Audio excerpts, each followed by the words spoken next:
Assalamualaikum warahmatullahi wabarakatuh.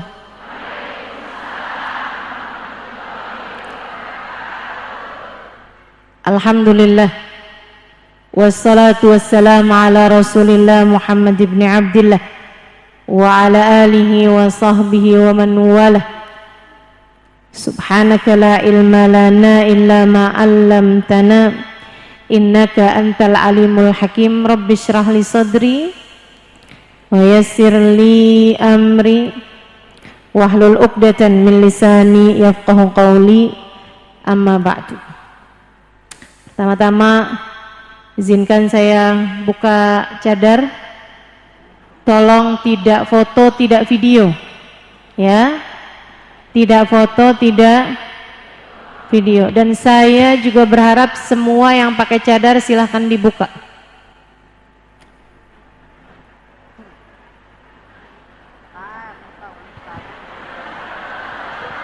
Untuk menghindari adanya orang-orang yang ketika dibuka cadarnya ternyata berkumis. Sekali lagi semua yang bercadar silahkan dibuka.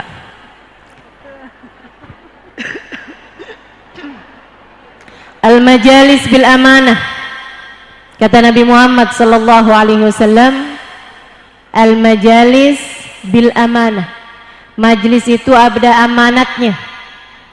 Amanatnya majlis. Kita kalau kumpul-kumpul duduk-duduk tuh ada yang harus kita jaga dari haknya orang-orang yang bersama dengan kita. Dan hak saya di majlis ini adalah untuk tidak difoto dan tidak di video. Maka siapa yang bandel mau foto atau video, dia berarti telah menyia-nyiakan amanat. Dan urusannya bukan antara saya sama dia, tapi urusan antara dia sama Allah Subhanahu wa ta'ala. Jangan celakakan dirimu dengan tidak melaksanakan amanat yang sudah diamanatkan. Baik, sama-sama kita muliakan penyelenggara pada hari ini, MSN As-Sayyidah dan juga Karimah Sidqiyah. Kita doakan segenap panitia yang telah terlibat dan juga semua orang yang telah terlibat dalam majelis ini. Mudah-mudahan Allah panjangkan umurnya, Allah sehatkan badannya, Allah mudahkan urusannya, Allah ampuni dosanya, Allah berkahi kehidupannya insyaallah. Amin ya rabbal alamin. Segenap pimpinan-pimpinan pondok pesantren, pimpinan-pimpinan majelis ta'lim, serta para ustadzah, para syaraif, dan tentu saja semua yang hadir di majelis ini, baik ibu-ibu, kakak-kakak, adik-adik, anak-anak, yang mudah-mudahan semuanya dirahmati dan dicintai Allah, disayangi dan disyafaati Nabi besar Muhammad yang kita rayakan maulidnya pada hari ini juga pada hari-hari yang telah lalu. Mudah-mudahan kita semua tidak dihalangkan dari keberkahan beliau, tidak dihalangkan dari syafaat beliau, tidak dihalangkan dari segala kebaikan-kebaikan yang Allah bagi-bagikan lewat beliau insyaallah. Amin ya rabbal alamin. Hari ini ada temanya, walaupun tentu saja temanya adalah mensyukuri baginda Nabi besar Muhammad, karena perayaan maulid Nabi besar Muhammad. Lebih dari senang, kamu butuh tenang. Dulu waktu kecil yang kita cari senang, tapi tambah tua orang tahu bahwa ternyata yang kita perlukan itu bukan senang tapi tenang.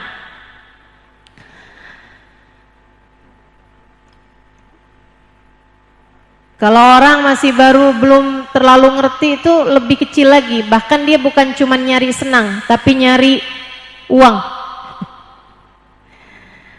Dia pikir yang dia perlukan dalam hidup hanyalah uang.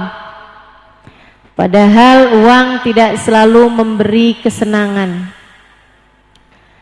Kita minta kepada Allah Subhanahu wa taala semoga Allah mencukupkan kita zahir dan batin kita insyaallah. Amin ya rabbal alamin.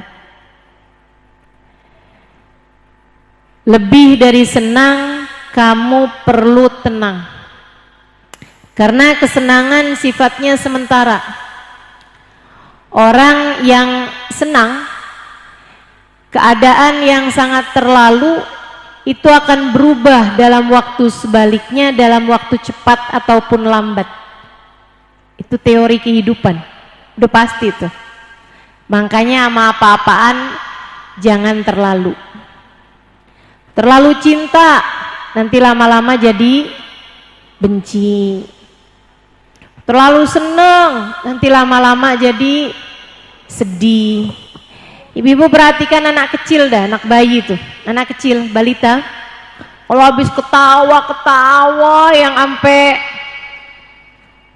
ampe ketawa banget gitu, biasanya habis itu nangis. Betul nggak? Karena memang demikian, keadaannya dunia tuh kayak gitu tuh. Rasa yang terlalu akan berubah menjadi sebaliknya dalam waktu cepat ataupun lambat. Senang tuh itu sementara.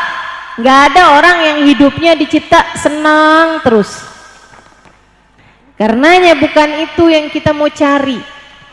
Akan tetapi yang kita mau cari adalah keadaan yang konstan, keadaan yang terus menerus, keadaan yang stabil. Dan kestabilan itu ada ketika seseorang memiliki ketenangan. Senang ataupun tenang, dua-duanya sama-sama tempatnya ada dalam hati manusia. Jadi kalau yang kamu cari adalah ketenangan, ini adalah sesuatu hal yang dicari juga bahkan oleh para nabi-nabinya Allah SWT. Nabi Ibrahim ketika minta sama Allah, Rabbi arini kaifa tuhyil mauta. Ya Allah, perlihatkanlah kepadaku bagaimana engkau menghidupkan makhluk yang udah mati. Kalau Allah bertanya, awalam tu'min, Ibrahim, kamu memangnya nggak beriman? Nggak percaya bahwa saya ini yang menghidupkan dan mematikan, kok minta diperlihatkan? Qala bala walakin liyatma'inna qalbi. Kata Nabi Ibrahim, tentu ya Allah, saya percaya, saya beriman kepadamu seutuhnya. Akan tetapi jika aku meminta diperlihatkan bagaimana engkau menghidupkan yang mati, liyatma'inna qalbi, semata-mata adalah untuk agar hatiku menjadi tenang. Jadi yang diminta adalah ketenangan hati. Saudara sekalian yang saya muliakan, orang yang hatinya tenang bersama dengan segala macam hiruk pikuk kehidupan, dia akan selalu tenang. Orang yang hatinya tenang dalam keadaan apapun mereka akan selalu tenang. Saya sudah banyak berjumpa dengan orang-orang yang semacam itu, hatinya tenang terus-terusan. Ada tuh yang saya ceritakan di buku Bidadari Bumi. Wanita di dalam bis, tabrakan, luka-luka, cucuran darah. Akan tetapi ketenangan hatinya membuat dia bahkan dalam keadaan semacam itu tidak berucap kecuali kalimat-kalimat yang baik-baik. Rabbuna Karim, dia bilang, Tuhan kita maha baik ya, alhamdulillah, makasih ya Allah. Jadi masalahnya tuh bukan seberapa susah Allah bikin, seberapa Allah bikin susah dalam hidupmu, bukan. Masalahnya itu bukan seberapa banyak Allah kasih rezeki sama kamu, bukan. Masalahnya tuh bukan seberapa cepat doamu diijabah, bukan. Masalahnya tuh bahkan bukan seberapa sehat badanmu, seberapa dicinta dirimu, bukan.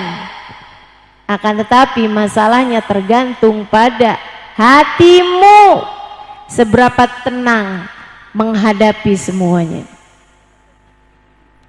Jadi teman-teman sekalian, nih hati nih urusannya, nih hati nih urusannya hati. Hati yang tenang, dia akan ngerti harus berbuat apa dalam segala keadaan, harus berpikir apa dalam segala keadaan. Maka siapapun darimu yang mencari ketenangan hati, dengarkan saya. Saya akan sampaikan kepadamu beberapa hal yang saya tahu dapat membuat hati jadi jauh lebih tenang. Gak gampang gelisah, gak gampang susah, gak gampang gerasa gerusu, gak gampang galau, gak gampang gundah. Hatinya tenang aja. Saya kasih tahu, siapapun darimu yang menginginkan ketenangan hati, inilah apa yang akan saya sampaikan padamu. Nomor 1, siapa yang kepengen hatinya tenang, 1, ingat terus bahwa alam semesta ini ada yang ngontrol, ada yang nyetir. Mesti ingat bahwa alam semesta ini ada supirnya. Supirnya mengatakan fa'alun lima yurid. Aku akan melaksanakan apapun aja yang aku inginkan. Pengendali kehidupan, supir kehidupan, sutradara kehidupan, yang mengatur kehidupan ini, saudaraku sekalian, dia mengatakan innama amruhu idza arada syai'an ayyaqula lahu kun fayakun. Sungguhnya urusanku apabila menghendaki segala sesuatu, aku hanya perlu berkata jadilah, maka jadilah sesuatu tersebut. Tidak ada yang terjadi padamu di luar kendalinya. Tidak ada. Tidak ada. Tidak ada apapun terjadi pada dirimu di luar kendali Allah. Sekali lagi saya ulangi, apapun yang terjadi dalam hidupmu, sakit, sehat, miskin, kaya, dipuja, dihina, apapun yang terjadi dalam kehidupanmu, saudariku sekalian, semuanya sudah dalam tangan takdir, sudah dalam catatan takdir.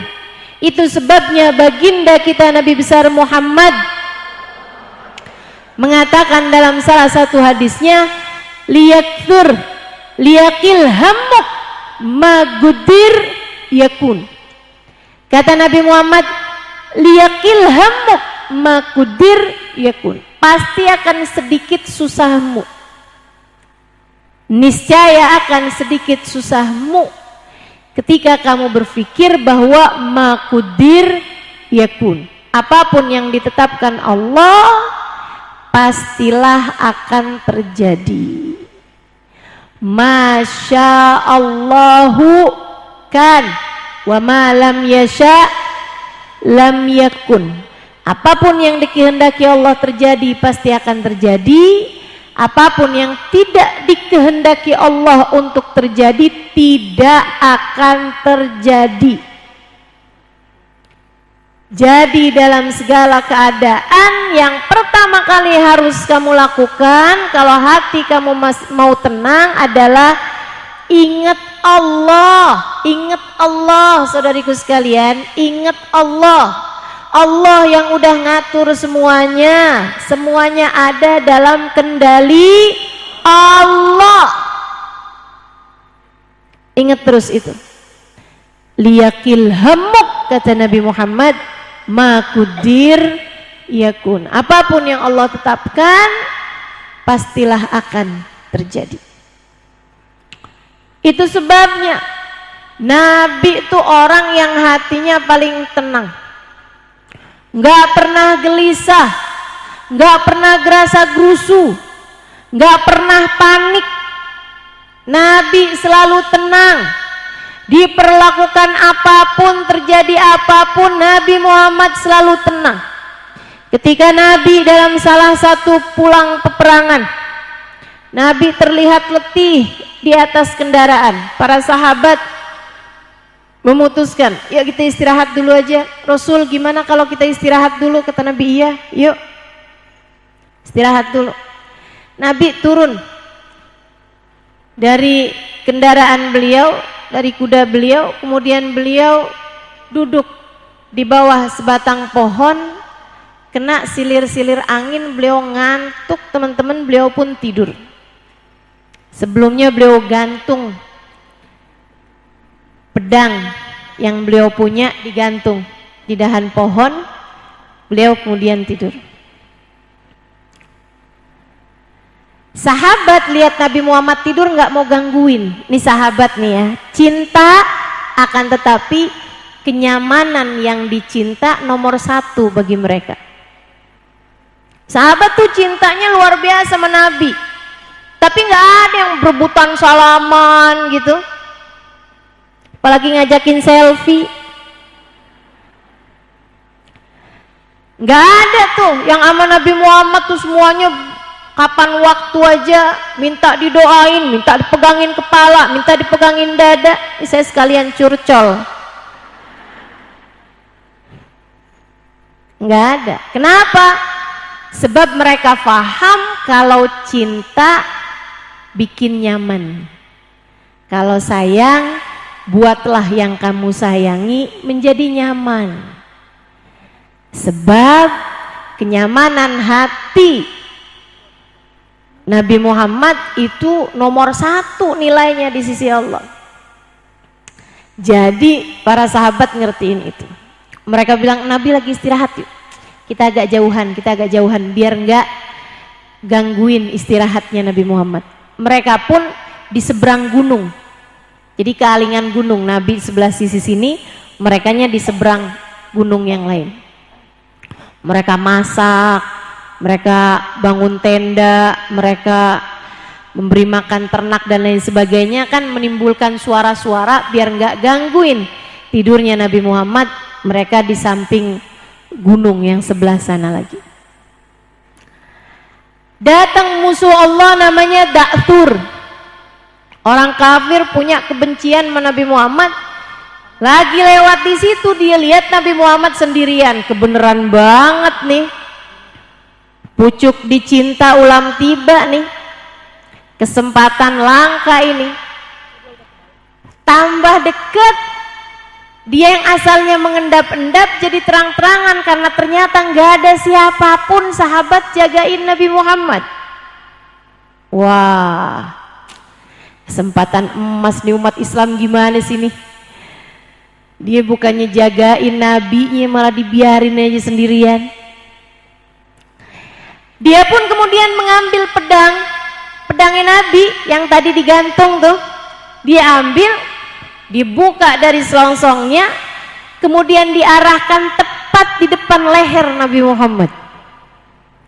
Ya Muhammad! Nabi Muhammad buka mata, pedang di leher beliau. Nih, cobain. Masya Allah. Tapi Nabi Muhammad hatinya tenang. Kenapa Nabi Muhammad bisa punya ketenangan kayak begitu, teman-teman? Karena Nabi faham magudir yakun. Apapun yang Allah tetapkan adalah yang memang sudah ditetapkan Allah. Yang terjadi tidak akan melenceng dari apa yang sudah ditetapkan Allah. Dia nggak akan bisa mengarahkan pedangnya ke leher Nabi kecuali dengan kehendak Allah. Gak ada yang bisa ngebunuh orang kecuali dengan kehendak Allah. Apapun terjadi semuanya dengan kehendak Allah Subhanahu wa taala. Itu Nabi Muhammad tahu persis.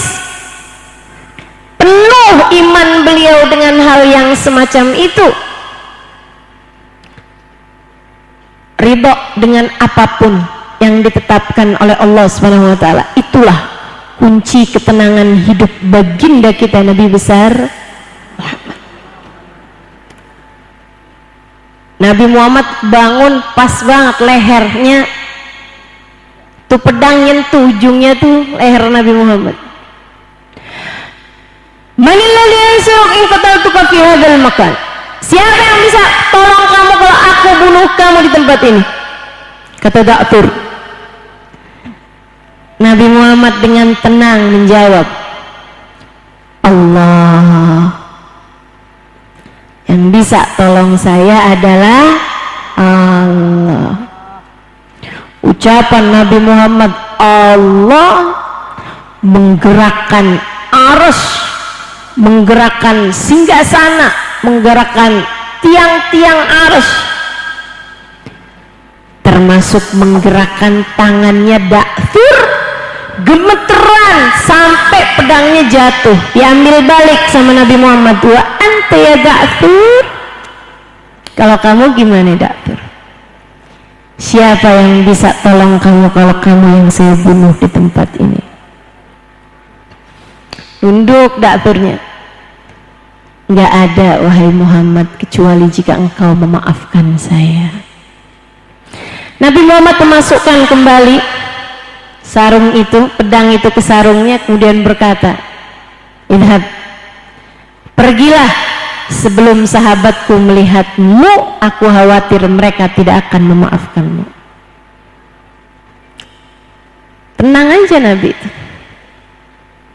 Gak ada ceritanya dendam, liatin, gak ada. Makanya nih yang modelan-modelan yang kau disakitin orang, liatin, karma itu nyata.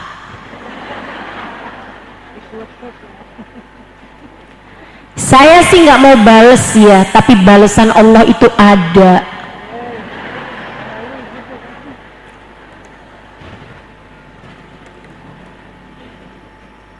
Allah itu tidak tidur.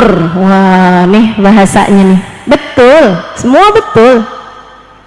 Tapi kamu menyampaikannya dalam rangka kamu yang tidak bisa mengobati kesakitan hati kamu, kemudian melibatkan Allah dalam urusan pembalasan. Hati-hati teman-teman, hati-hati. Allah itu Maha Pengampun. Allah itu Maha Pengampun. Allah Maha Pengampun. Kamu malam-malam berdoa, ya Allah, Engkau telah lihat aku telah dibolimi oleh orang itu, ya Allah. Ya Allah, jangan tinggal diam, balaslah dia, ya Allah. Allah Maha Pengampun. Kamu yang gak bisa memaafkan orang lain, lah kenapa kamu libatkan Allah dalam urusan pembalasan?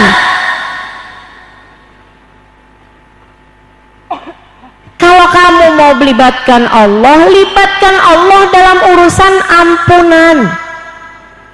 Sebab Allah Maha Pengampun.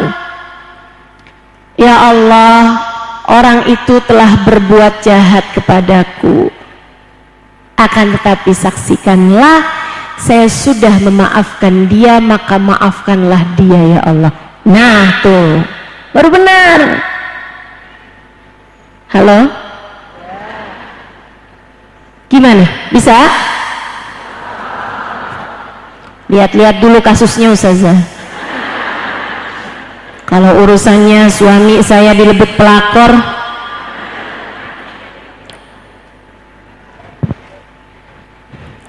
Makudir yakun, apapun yang Allah tetapkan itulah yang akan terjadi. Tidak ada apapun terjadi, bahkan sekedar daun jatuh, melainkan semuanya dengan izin Allah, melainkan semuanya terjadi dengan kehendak Allah.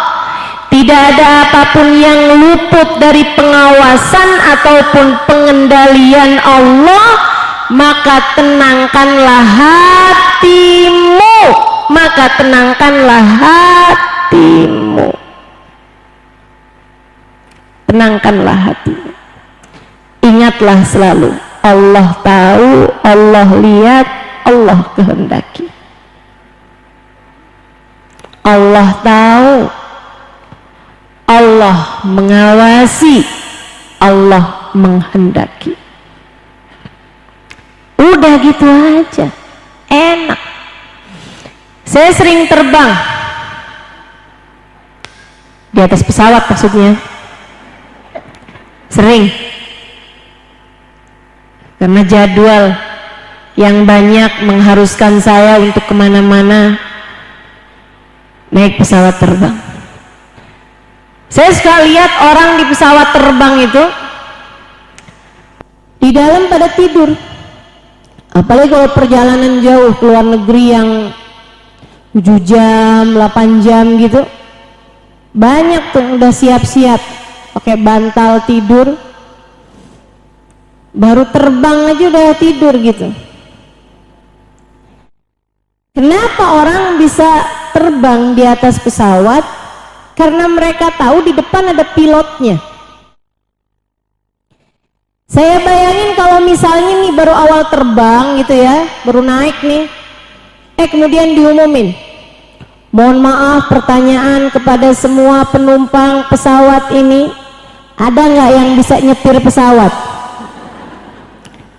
Karena ternyata nih pilotnya pingsan. Wah, pasti panik tuh, pasti panik. Yang tidur udah langsung hilang ngantuknya, betul nggak? Maka kenapa orang bisa terbang sambil tidur? Kenapa orang bisa ada di atas pesawat dan tidur? Karena mereka tahu pesawat itu ada supirnya. Mereka tahu pesawat itu ada yang mengendalikannya, ada pilotnya. Saudariku sekalian yang saya muliakan, nah segitunya aja kamu bisa tidur gitu di dalam pesawat. Alam semesta ini pilotnya Allah. Kehidupanmu ini pengendalinya adalah, maka kenakan sabuk pengamanmu. Mulailah membaca doa, tawakallah kepada Allah. Bismillah, amantu billah, tawakkaltu ala Allah, la haula wala quwata illa billahil aliyil azim. Tenangkan hatimu, kemudian tidurlah. Kayak gitu seharusnya rumusan kita hidup di atas muka bumi ini. Yang penting tuh kenakan sabuk pengaman. Maksudnya apa? Kamu pakailah hal-hal yang memang diperintahkan sama Allah SWT. Disuruh sholat jangan tinggal, disuruh nutup aurat jangan buka, disuruh jauhi zina jangan pacaran, disuruh kita ini untuk menjalankan kehidupan, nyari rezeki yang halal, jangan gampang utang. Halo?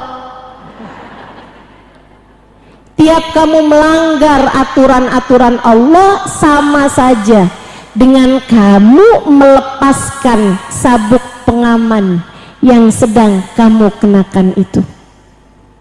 Allah bilang dalam Al-Quran, a'udzubillahi minasyaitonirrajim, ma sabatkum min musibah illa fa bima kasabat aydikum.